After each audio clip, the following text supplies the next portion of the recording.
Voilà, bonsoir à toutes et à tous. Merci de votre fidélité à ces numéros du magazine ponctuel Grand Public. Le grand public aujourd'hui reçoit, pour vous qui suivez Canal King Télévision et même sur YouTube, 60 Info Speed, un candidat président de la République. Il s'agit bien de M. Alain Daniel Shekomba qui nous fait l'honneur d'être l'invité numéro 0 de ce grand magazine qui s'articule essentiellement sur les questions électorales et de la campagne qui va démarrer dans pratiquement 3 semaines et demie. M. Alain Daniel Shekomba, je le dis en liminaire, il est expert informaticien, il est enseignant, il est féru des questions informatiques, il est aujourd'hui candidat président de la République. Devant Alain Daniel Shekomba, un parterre d'étudiants et des jeunes, M. Shekomba, qui se prêteront également au jeu des questions et réponses parce qu'ils s'intéressent à votre actualité, ils s'intéressent à votre candidature, ils s'intéressent à ce que vous faites parce que vous êtes jeune, vous n'êtes pas la soixantaine, vous êtes jeune autant que, bien que grand frère. M. Shekomba, nous vous disons bonsoir. Bonsoir. L'honneur est pour nous, je l'ai dit, que vous nous venez ici pour parler du Congo, relativement sur la question liée aux élections qui aura lieu dans moins de 2 mois. M. Shekomba, d'entrée des jeux, je vous ai présenté comme un expert informaticien, expert des questions informatiques, expert des questions sociales parce que vous opérez dans la société. Quelle idée faites-vous de vous-même, vous en tant qu'Alain Daniel Shekomba, dont l'acronyme est connu ADS? En fait, moi, l'idée que j'ai de moi-même, c'est l'idée d'un Congolais ordinaire qui n'est pas, comment dirais-je, héritier de quoi que ce soit, qui est né, qui a grandi, qui a fait ses études en République démocratique du Congo et qui a réussi, comment dirais-je, à se faire un chemin dans la vie de tous les jours, et qui a d'abord travaillé en République démocratique du Congo dans plusieurs entreprises, qui a créé ses propres entreprises à l'étranger. Et bon, voilà quoi. Donc, c'est un Congolais ordinaire qui a la vie d'un Congolais ordinaire, pas politicien, pas héritier. Et alors, dans nos petites recherches, nous avons découvert que Alain Daniel Shekomba est très ami au fils Obiang Nguema. Ces liens, comment on peut les justifier? Non, je peux dire qu'on travaille ensemble. On travaille ensemble dans une entreprise de télécommunications. Voilà. Ce qui a motivé Shekomba autant que le clan Obiang Nguema soit politicien? Non, Shekomba était déjà à l'université très engagé pour la cause de la communauté dans laquelle il vivait. Shekomba était d'abord chef de promotion plusieurs fois. Il était président du club de physique. Il était coordonnateur des étudiants de l'université de Kinshasa. Shekomba, pour avoir réclamé, comment dirais-je, la démission du gouvernement de Mzee Laurent Désiré Kabila et la mort des comités de pouvoir populaire et surtout l'arrêt des partenariats entre parents des étudiants et professeurs, il a été menacé d'être giflé par l'ancien ministre de l'Intérieur, M. Gaëtan Kakouji. Shekomba a été, comment dirais-je, arrêté et gardé à vie pour atteinte à la sûreté intérieure de l'État. Et donc, Shekomba n'est pas nouveau dans la revendication politique et je suis suffisamment mature pour ne pas être influencé par qui que ce soit dans ce que je vais faire pour l'intérêt de mon pays.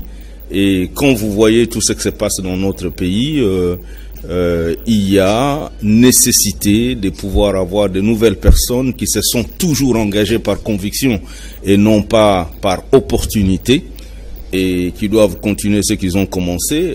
Aujourd'hui, beaucoup de gens disent que bon, j'atterris comme un cheveu dans la sauce, mais pas du tout. Déjà à l'université, on avait créé la mission nouvelle. Et la mission nouvelle, comme la majorité de ceux qui ont créé la mission nouvelle sont aujourd'hui des directeurs d'entreprise, des professeurs d'université à l'étranger et certains sont ici, on continue. Nous, on s'est jamais organisé comme un parti politique, mais on s'est toujours organisé comme un mouvement de revendication qui pose de vrais problèmes de la société congolaise.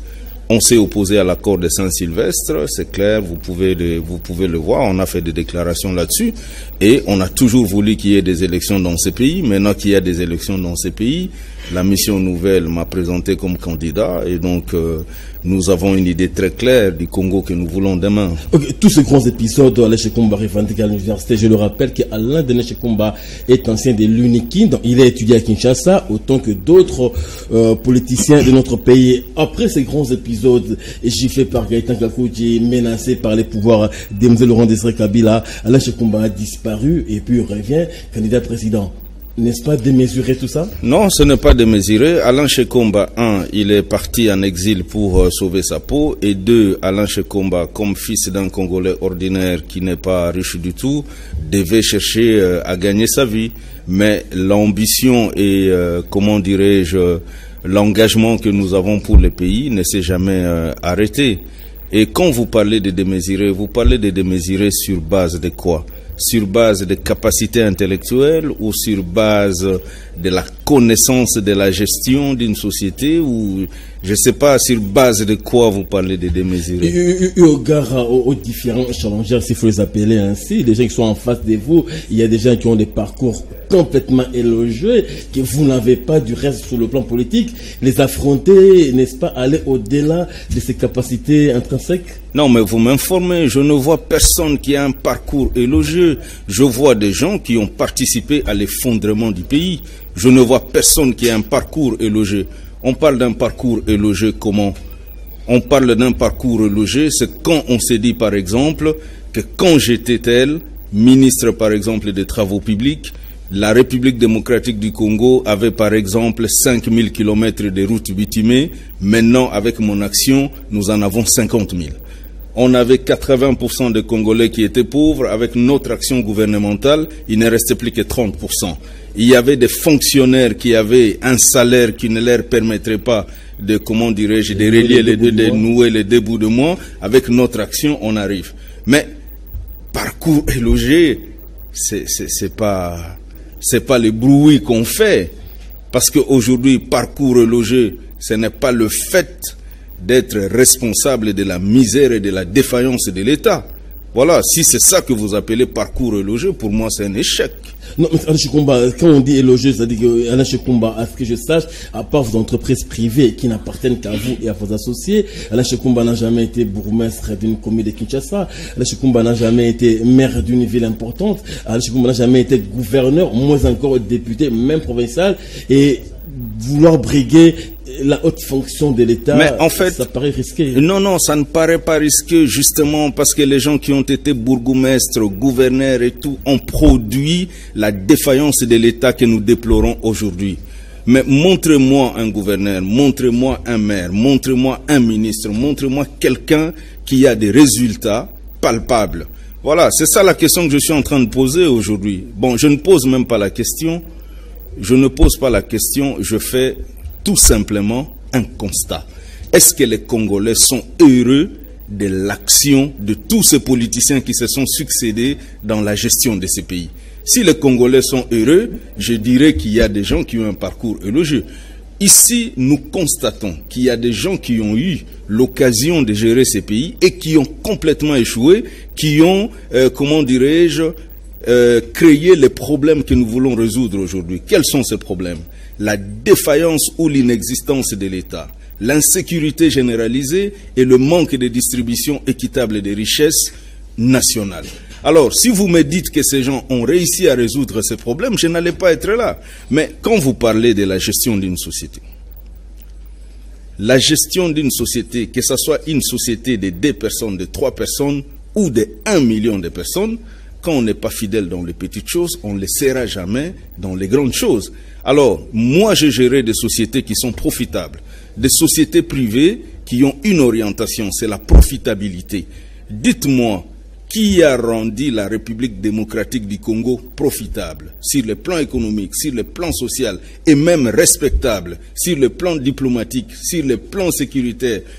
Personne. Alors, quand vous me dites que c'est démesuré, je ne suis pas venu ici pour commencer à parler des diplômes ou des capacités intellectuelles, ainsi de suite, mais je pense que nous avons déjà eu à gérer des entreprises à profit et donc nous sommes orientés dans la gestion et le fait de venir gérer l'État justement, c'est parce que on a constaté que la gestion de l'État n'est pas rationnelle. Il faut rationaliser la gestion de l'État. Aujourd'hui, il y a inadéquation entre les richesses potentielles de notre pays et les richesses matérielles que nous avons. Alors, vous n'allez pas nous dire que les gens qui sont incapables de transformer les potentialités en réalité ont des parcours élogieux. Je ne sais pas comment vous comprenez ça. Ok, je le dis en liminaire, le grand public, c'est aussi le grand public qui est ici représenté par un parterre d'étudiants, des activistes des droits de l'homme, des mouvements citoyens. La parole leur sera également accordée. C'est ça la logique des grands publics. M. Koumba, vous autorisez. Dans l'assistance, il y a des jeunes, autant que vous, qui s'intéressent à vous. Je ne sais pas qui ouvre le bal pour la première question, qui ne nous concerne pas, qui concerne le grand public que vous voulez défendre demain en tant que chef de l'État, qui ouvre les hostilités. Première question à Alain Grenel Chekoumba. Héritier, vous avez la parole.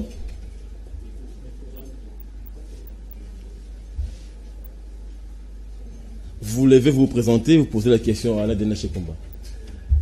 Nous savons très bien en République démocratique du Congo que les votes ont une coloration ethno-tribale. C'est-à-dire les différents leaders, vos challengers, ont des soubassements, je dirais, ethno-tribaux. Mais malheureusement, vous en avez pas. Qu'est-ce que vous pouvez, à cette heure où nous sommes arrivés, faire pour que le peuple que vous appelez à vous suivre, qu'il vous vote? Parce que malheureusement, vous êtes venus très tard. J'ai comme l'impression que votre candidature est une candidature à faire rigoler.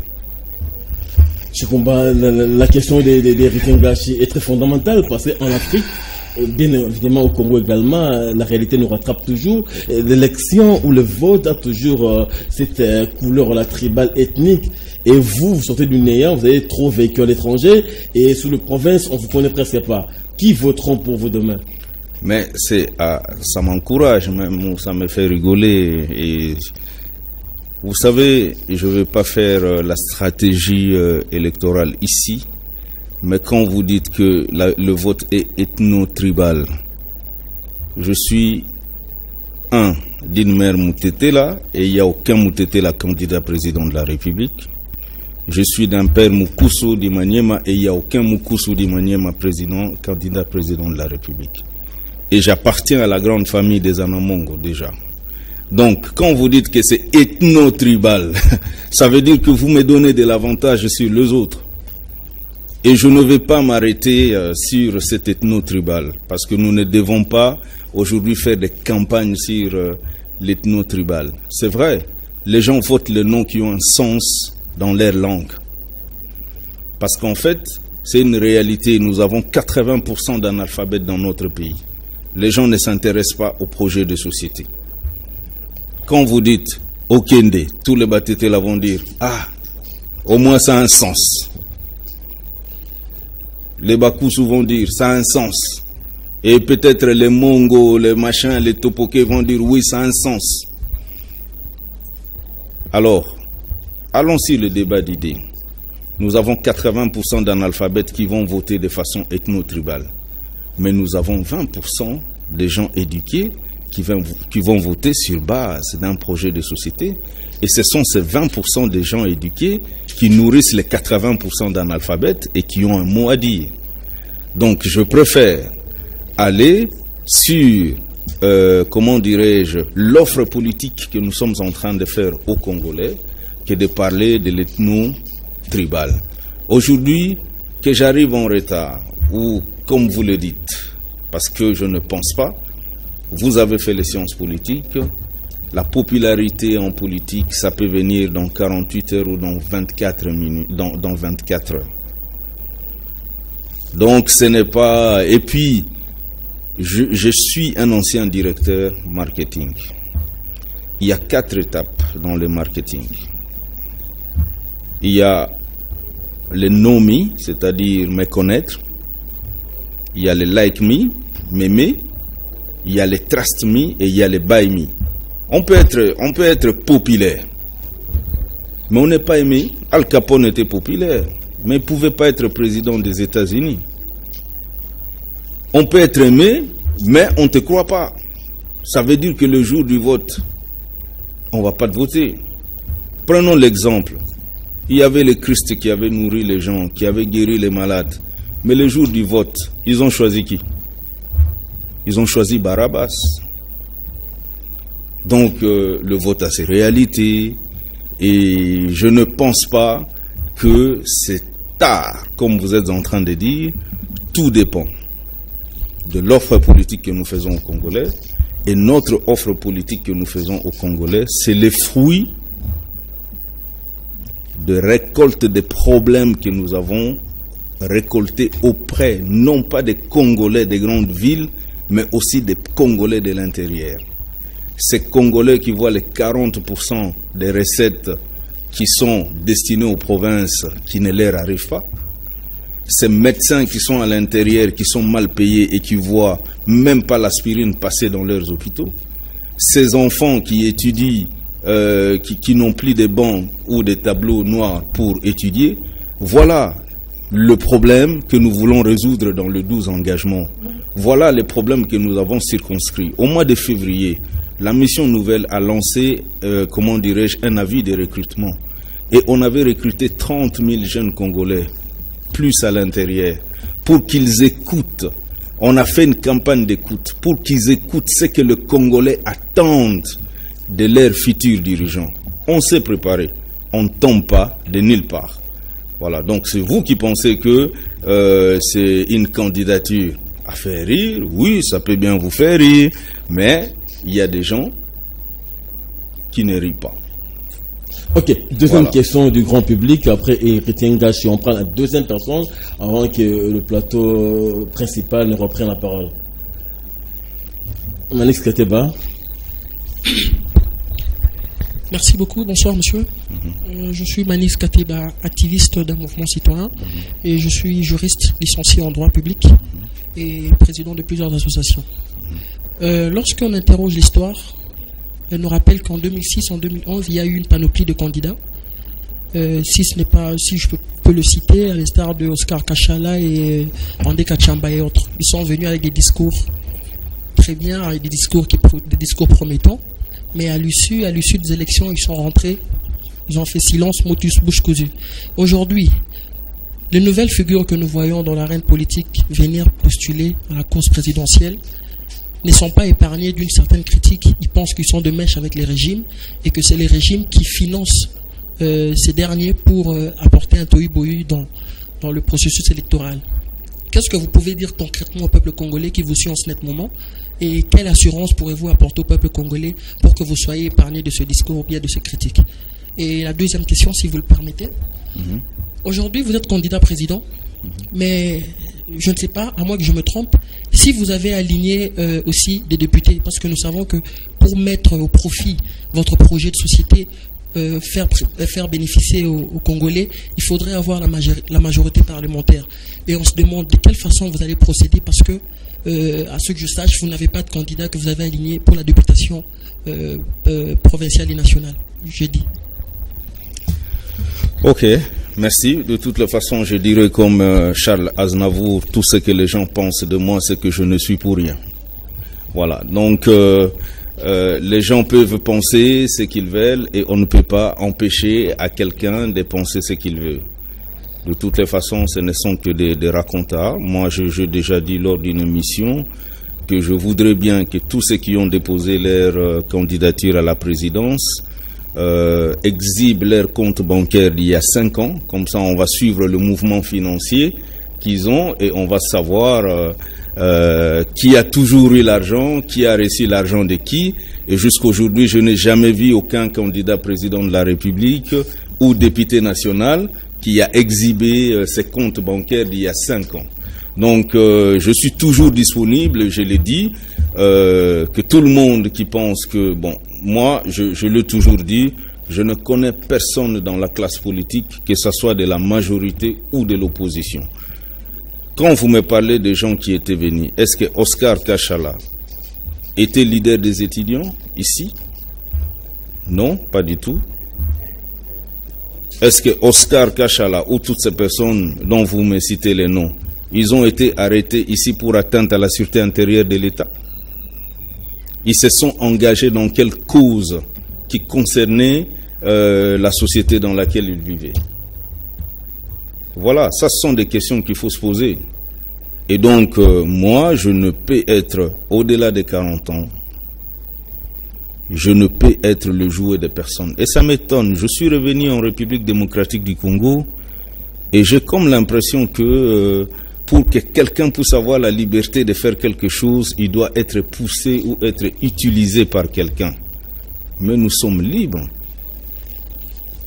Nous sommes libres et je pense que quand vous regardez autour de vous, il y a nécessité qu'il y ait réellement un renouvellement de la classe politique. Je ne dis pas rajeunissement de la classe politique, mais je dis renouvellement de la classe politique. Parce que la classe politique actuelle, dans son entièreté, a échoué. Donc, c'est vous qui... Je ne peux pas empêcher les gens de dire que c'est l'argent du pouvoir, mais d'ailleurs, quand vous parlez comme ça, même le pouvoir lui-même s'étonne, parce qu'en fait... ils me connaissent pas. Il y a des gens qui ont fait des travaux pour connaître l'origine des fonds de chaque candidat. Si vous voulez, je vous parlerai en privé. Vous pouvez. Il y a des missions diplomatiques ici qui ont fait des travaux pour connaître l'argent comment dirais-je, de la caution de chaque candidat. Mais d'ailleurs, les $100 000 que vous voyez déposés, c'est le 1/10 de l'argent qu'on a déjà dépensé. Parce qu'avant d'être candidat, il faut déjà prendre des contacts, il faut voyager, il faut faire ci, il faut faire voyager les gens, il faut discuter avec les gens. Les gens ne sont là en train de parler des $100 000. Donc, il y a des journalistes ici que je connais qui m'ont rencontré à Bruxelles en 2017. Dans une suite présidentielle. C'est toujours le pouvoir qui était en train de payer cet argent quand je les invitais, que je discutais avec eux.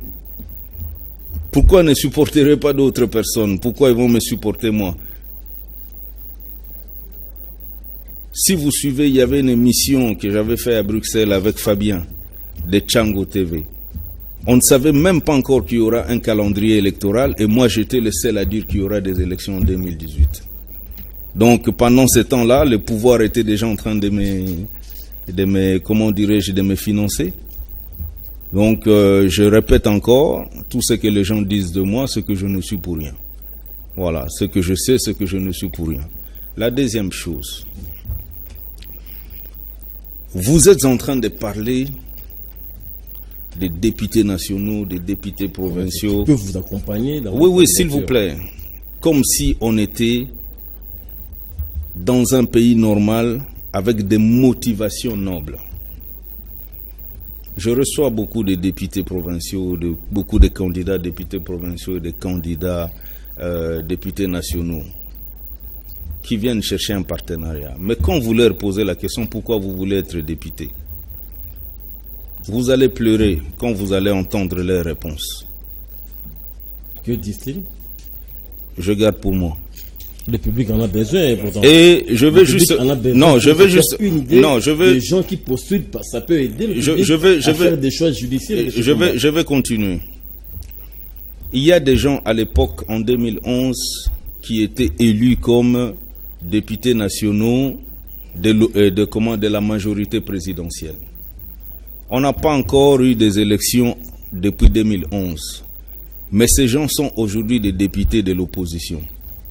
Par quel miracle cela est arrivé? Pourquoi ils n'accompagnent pas aujourd'hui la majorité présidentielle? Pourquoi ils ont choisi d'accompagner l'opposition? Moi, je le dis et je le dis encore très fermement, je ne crois pas au fonctionnement des partis politiques actuels et aux motivations des politiciens. Voilà. Donc, je pense, et je l'avais dit lors du dépôt de ma candidature, que je vais être un président de la République qui sera au-dessus des clivages. Un président de la République qui va travailler pour arranger les problèmes des Congolais directement. Bien sûr, il y aura une majorité parlementaire, mais cette majorité parlementaire, si elle veut servir le pays, elle va suivre l'offre politique que nous proposons aux Congolais, l'offre politique que les Congolais vont choisir en me votant. Donc là, il n'y a pas de problème. Je ne suis pas là en train de... Je connais la réalité de la politique congolaise et je sais que c'est une pourriture. Excusez-moi le terme, je le dis ici. Les gens sont là pour faire 4 choses. Vous savez lesquelles? Ngai, Lelo, Mingi, Noki. Les gens sont là, en fait, pour s'enrichir personnellement et très rapidement. Alors, quand vous posez des questions, vous idéalisez les acteurs politiques congolais. Vous les idéalisez.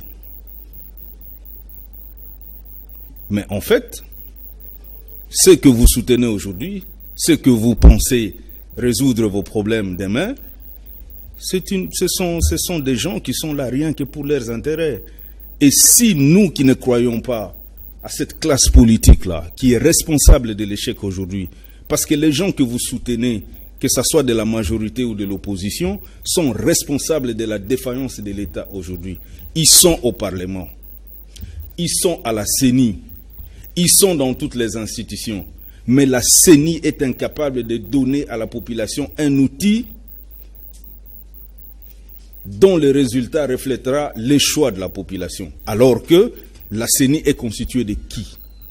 La CENI est constituée de 6 personnes de la majorité présidentielle du Parlement. La CENI est constituée de 4 personnes de l'opposition ici du Parlement. Et la CENI est constituée de 3 membres de la société civile. Alors, s'il y a aujourd'hui l'échec, s'il y a aujourd'hui la machine à voter qui pose problème, il y a une très grande hypocrisie. Et si vous pensez que vous êtes content de la façon dont la politique se fait aujourd'hui, alors nous n'avons pas notre place. Mais nous savons que la population s'est déjà rendu compte que les gens qui travaillent aujourd'hui dans la politique font 4 choses. S'enrichir tout seul en lingala, moi, ngai, Lelo, Mingi, Noki. Quand on le nomme ministre, c'est ce jour-là qui se rappelle qu'il doit acheter une maison, c'est ce jour-là qui va voyager en business class, c'est ce jour-là qui va découvrir tout le bonheur du monde. Et quelle est la part de la population? Je suis arrivé ici en République démocratique du Congo. Sur la route de l'aéroport, je vois une sorte de cortège avec 10 véhicules TX. Je pose la question dans le cortège. C'est qui ça? C'est les ministres de ceci. Mais quand je passe sur poids lourd, je regarde Pakadjouma, mais vous allez pleurer? Alors, quand, au lieu d'encourager les gens qui viennent, qui prennent leur argent et qui sont déterminés réellement à changer le destin des Congolais, vous les découragez. Ah oui, c'est une candidature à faire rire. Ah oui, c'est le pouvoir qui est en train de payer votre caution et ceci, cela. Vous donnez l'impression que vous êtes satisfait de ce qui se passe. Bien au contraire, chez Komba, ce sont des inquiétudes qui sous-tendent ces questions-là. Ils sont inquiets de par le passé. Il appartient à vous qui arrivez de les rassurer pour dire que ce qu'ils ont fait hier, nous ne le ferons pas demain. Revenons un peu à la question CENI chez Komba. On vous a toujours vu contre la machine à voter. Est-ce que cette position demeure jusqu'aujourd'hui? Vous insistez que c'est une machine non fiable. Il ne faut jamais utiliser cette machine durant les votes du 23 décembre parce que la CENI a estimé convaincre d'autres candidats qui estiment que la machine a été fiabilisée. La CENI n'a convaincu personne. La CENI n'a convaincu personne. Je parle... Il y a un candidat qui était contre Yves Ponga qui estimait que la machine aujourd'hui répond à certaines attentes et ça peut servir aux élections du 23 décembre. J'assume mes propos. Je ne suis pas porte-parole d'autres candidats à président de la République et ils doivent assumer leurs propos. Et je continue à dire, j'ai posé des questions au président de la CENI, je n'ai pas eu de réponse à ces questions et aujourd'hui, moi, je dis clairement que je ne veux même pas parler de mon expertise, quoique je le suis et je ne vais pas le nier, c'est ça mon gagne-pain. Aujourd'hui, nous avons une application de vote. Et chaque application est programmable. Ce que je demandais au président de la CENI, c'était de nous donner les codes sources de l'application. Ça veut dire quelles sont les instructions programmées dans le vote. Prenons un exemple.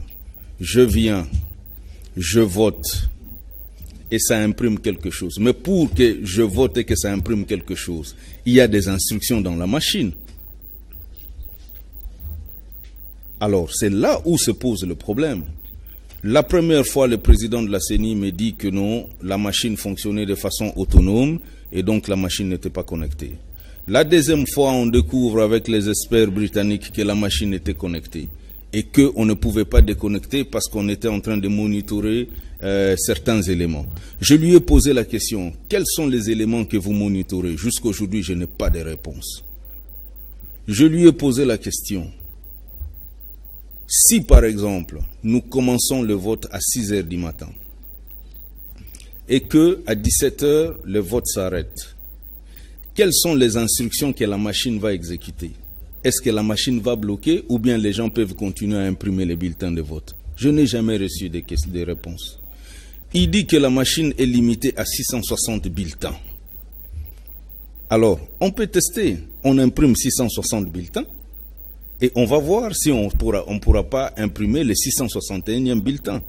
Donc, moi, je m'intéresse à des questions pratiques et techniques.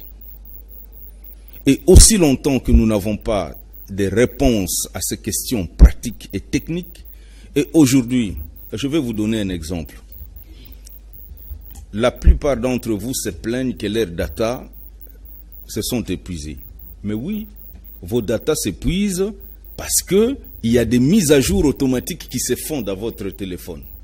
Est-ce que c'est vous qui demandez ces mises à jour-là? Aujourd'hui, qu'est-ce qui nous rassure qu'il n'y a pas de mise à jour automatique à une heure bien déterminée et qu'il y a un script qui va se lancer pour commencer à modifier, comment dirais-je, les résultats de vote ou l'ordre de vote? Donc, aujourd'hui, moi je parle ici, je ne vais pas commencer à dire oui, je suis expert, ceci, cela. On va savoir l'expertise sur base des questions qu'on pose. Et ça, ce sont mes questions. Aussi longtemps que nous n'aurons pas de réponse à ces questions, pour nous, cette machine à voter, c'est une machine préprogrammée pour faire gagner certaines personnes. Et ça ne changera pas.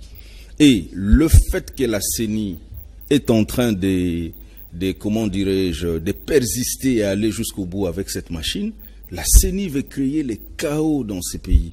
Parce que les résultats seront contestés. Les résultats seront contestés et avec raison.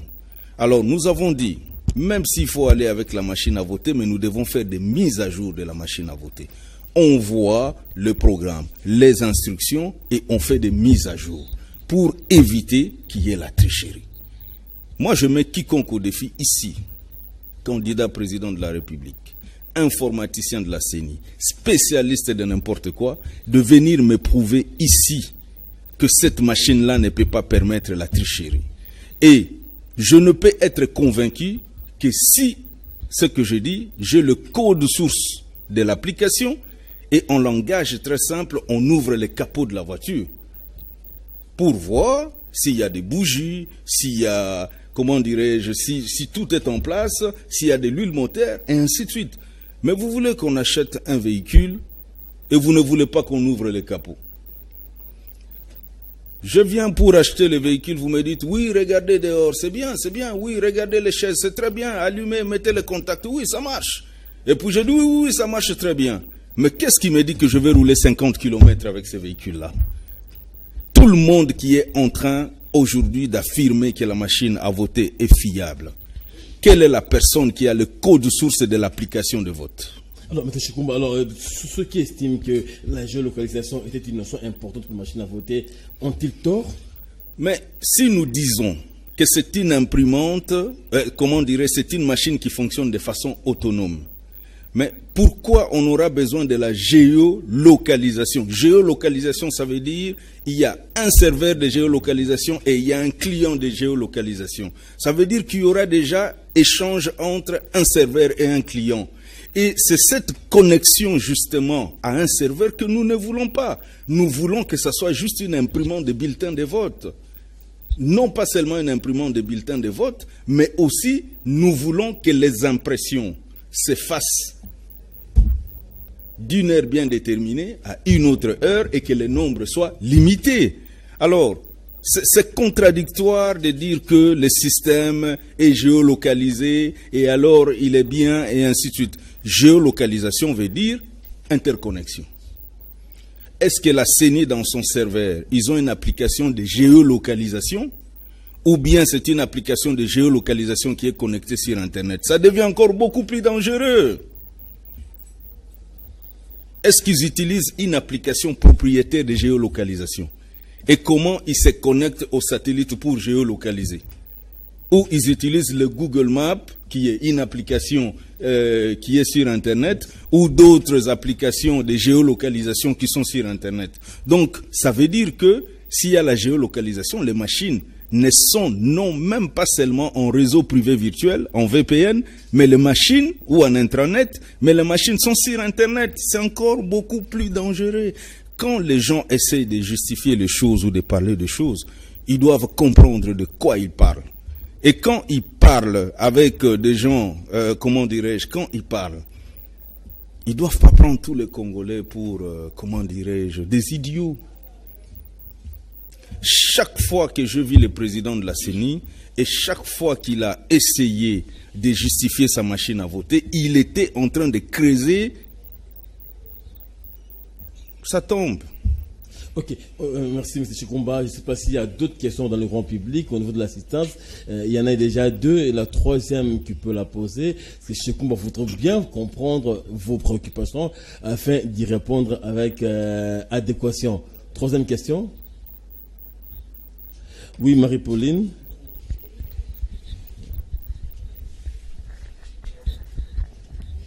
Merci beaucoup pour la parole. Bossako Marie-Pauline, étudiante à l'université de Kinshasa, L2 sortant, parce que je n'ai pas encore décroché mon diplôme vu la grève.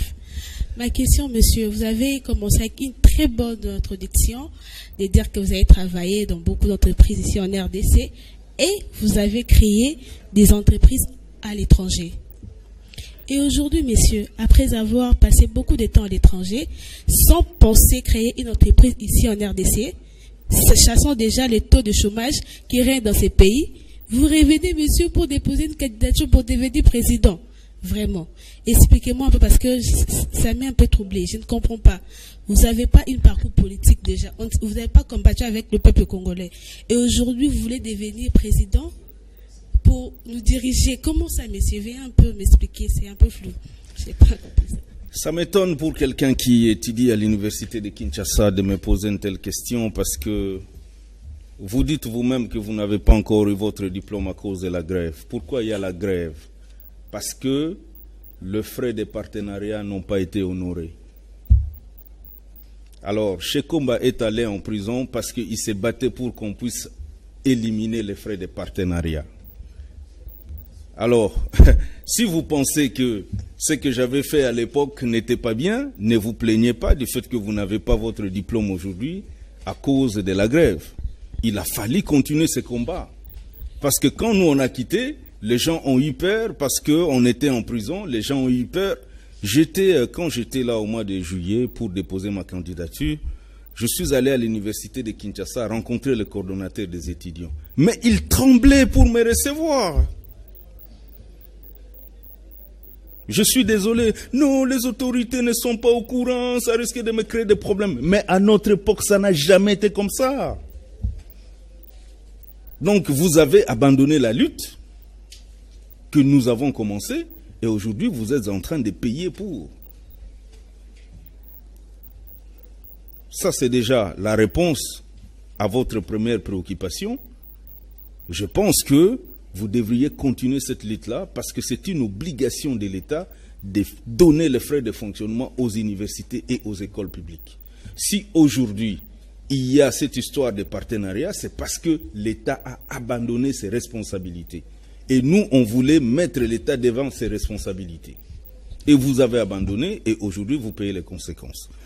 Vous parlez de création d'emplois création d'emplois à l'étranger. Mais, madame, quand vous regardez l'indice de ce qu'on appelle doing business, la République démocratique du Congo est l'avant-dernier pays au monde qui offre de bonnes conditions d'affaires. Combien d'entreprises privées ont fait les dépôts de bilan dans ces pays? Je vais vous donner un exemple. Vous allez venir en République démocratique du Congo avec 200 000 $ pour ouvrir une entreprise. La personne qui va vous donner le document ou qui va vous aider va vous prendre déjà 150 000 $.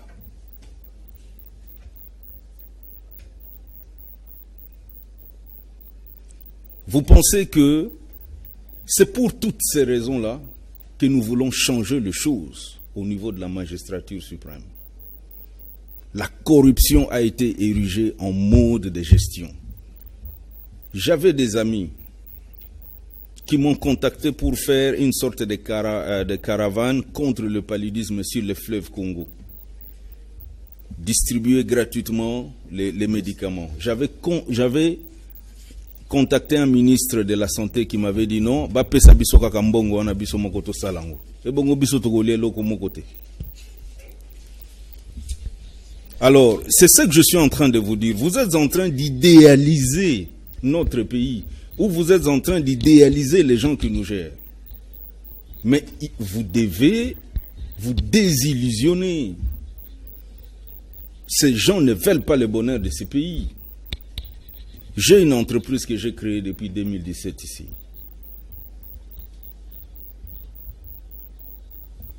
Il y a des services que nous allons lancer et ça va créer beaucoup d'emplois, mais ça va résoudre le problème des 400 personnes, 400 ou 600 personnes ou 600 familles. Mais aussi longtemps que l'action politique qui doit résoudre le problème des 80 millions de Congolais n'est pas rationalisée, ça servira à quoi les 400 emplois que nous allons créer en République démocratique du Congo? Les gens posent toujours ces questions, mais il faut être rationnel. On règle le problème des 400 personnes et 79 millions, quelque chose restent dans le même problème. Et quand on est entouré, comme le président Mandela disait, personne ne sera libre aussi longtemps que tout le monde n'est pas libre. Personne ne sera riche dans ce pays aussi longtemps que tout le monde n'est pas dans les meilleures conditions. On ne vient pas seulement parce qu'on a de l'ambition personnelle, mais on vient parce qu'on pense aux Congolais et qu'on pense qu'aujourd'hui, en tant que chef d'entreprise ou créateur d'entreprise, notre action impacte quelques familles, mais en tant que président de la République, notre action va impacter tous les Congolais. Voilà, c'est la réponse que je peux donner. Quatrième question, la dernière titre de la République, une autre dame, oui, Marie-Laure, titre la dernière, il nous reste 4 minutes, mais fait-on comprendre?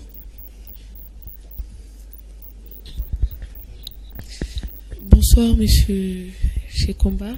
Je suis Marie-Laure Moulumba. J'aimerais ici, messieurs, après tout ce que vous avez dit, en tout cas, aidez-moi en 2 options, vraiment à me convaincre, vraiment de vous voter, parce que vous avez apparemment le même langage avec ceux qui sont passés avant vous. J'aimerais ici, en tout cas, que vous puissiez m'aider ou carrément me convaincre. Donnez-moi en tout cas 2 raisons qui peuvent bien pousser un jeune ou une jeune fille face à tout ce qui se passe dans mon pays à vraiment voter une personne comme vous. Ok. En fait, il y a des gens qui tiennent le langage mais qui ont un résultat négatif. Et il y a des gens qui tiennent le langage qui n'ont pas de résultat du tout. Et il y a des gens qui tiennent le langage et qui ont des résultats dans un secteur bien déterminé de la vie. Voilà. Donc, si il ne s'agissait que de juger, je suis arrivé, je peux dire, toutes les entreprises dans lesquelles j'ai travaillé. J'étais directeur commercial à Global Broadband Solutions. J'étais envoyé comme directeur général au Congo-Brazzaville.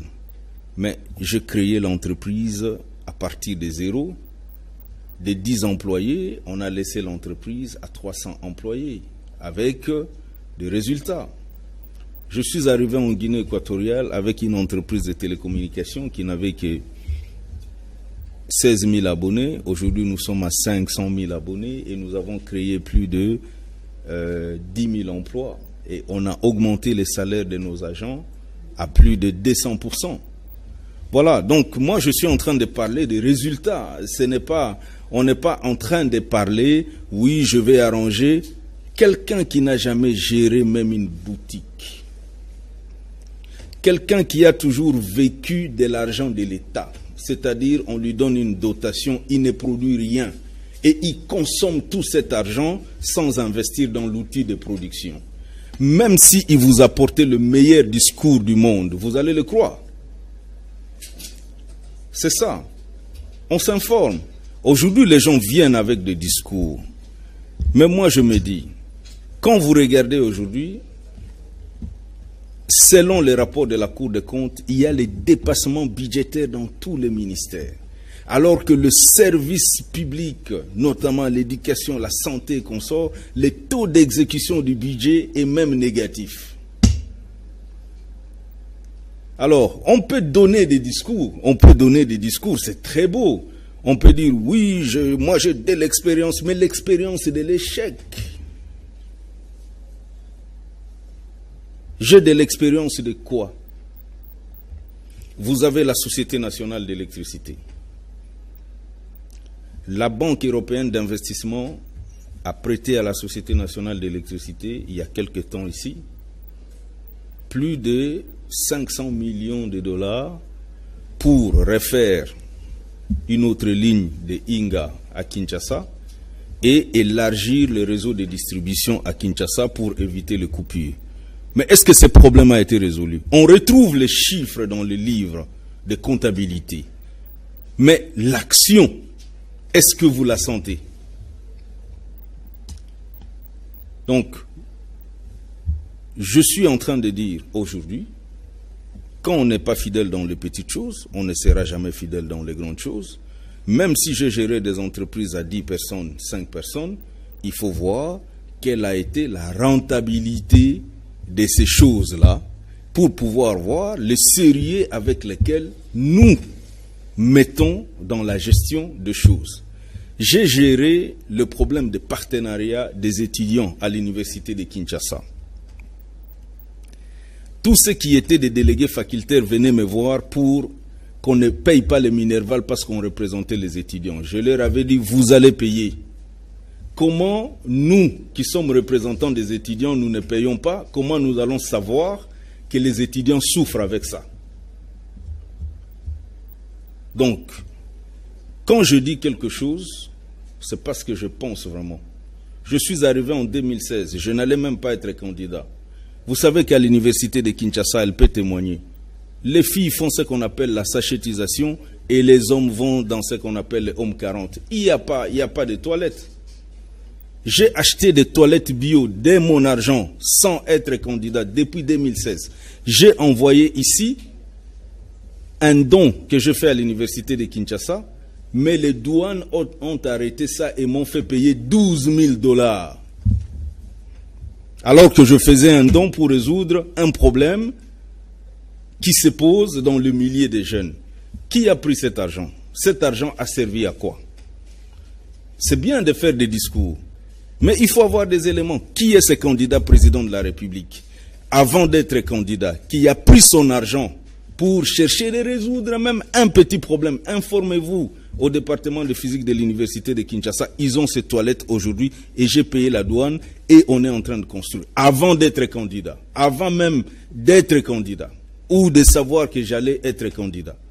Donc, quand les gens parlent d'opportunisme et cet argent, les toilettes bio qui ont été achetées à Singapour à plus de 40 000 $, les transports avec Ethiopian parce que c'est venu par avion, les dédouanements et consorts, c'est toujours le pouvoir en place qui m'a donné cet argent. Okay. Alors que les ministres, les députés et consorts qui sont là, qui reviennent pour être candidats, n'ont jamais fait ça. Ils commencent à s'intéresser à la population quand ils deviennent candidats. Et vous pouvez vous informer, elle est à l'université de Kinshasa, elle peut voir les gens là-bas et on va lui dire à quelle époque j'avais acheté et qu'est-ce que j'avais fait. Voilà, donc les langages, c'est bien, mais les langages pour justifier quoi? Et cet argent est sorti de ma poche. Ok, malheureusement, M. Alain Denel Chekomba, c'est comme si on a fait que 2 minutes, mais on a fait 51. Ouais. Bizarrement. On sera contraint d'arrêter ce grand public d'aujourd'hui. Et merci à vous d'avoir répondu à notre invitation. Mais on vous donne 10 secondes, un message aux jeunes qui sont devant vous, parce que peut-être demain, ils vous liront. Que ce que vous leur dites en 10 secondes, un langage d'espoir et de courage, parce que les Congos de demain, c'est aussi eux. Oui, je pense que les jeunes doivent éviter de servir de marchepied. Et les jeunes doivent éviter d'être peureux comme ce que je vis à l'université de Kinshasa dernièrement. Tout le monde me dit, et si Nanga nous imposait la machine à voter? Mais attends, Nanga n'est qu'un ouvrier. Il est payé par l'argent du trésor public. C'est votre argent, c'est notre argent. Alors comment un ouvrier peut s'imposer à son chef? Tout simplement parce que les gens ont peur. Mais vous avez peur de quoi? C'est notre pays. Parce que c'est notre pays, nous devons nous assumer pour changer réellement les choses. Et si vous voulez que avant les élections soit égal après les élections, allez avec la machine à voter et continuez à porter votre soutien aux politiciens actuels que vous connaissez. Mais si vous voulez réellement un changement, que avant les élections soit différent de après les élections, il faut nous choisir nous. Parce que nous avons une autre vision pour ce Congo et nous pensons que le Congo peut être gouverné autrement. Voilà. Voilà, merci à Alain Denel Chekomba qui nous recevions dans ce numéro de grand public. Il a répondu à vos questions. On a pris avec Alain Chekomba 52 minutes, ce qui n'a pas été pour rien. Merci à ADS, en espérant qu'avant les 23, vous pourrez revenir s'il y a d'autres réactions qui seront suscitées par vos réponses d'aujourd'hui pour répondre à ces réactions-là. Tout à fait ouvert. Je suis un syndicaliste de sang, je suis un patriote combattant et j'ai toujours le sang du combat en moi. Voilà, et je n'accepte pas n'importe quoi. Ok, merci également à l'équipe technique dirigée par Serge Makosso, Koupar Bollard, Odile Ouadou et Fredine Taki de Gimpoutou à la régie finale. Le rendez-vous est pris vendredi prochain pour un autre numéro de grand public. Merci au public qui était ici, étudiants et mouvements citoyens. Le rendez-vous est pris très prochainement. Restez responsables, sauvez les Congo. Bonne soirée chez vous et bye bye.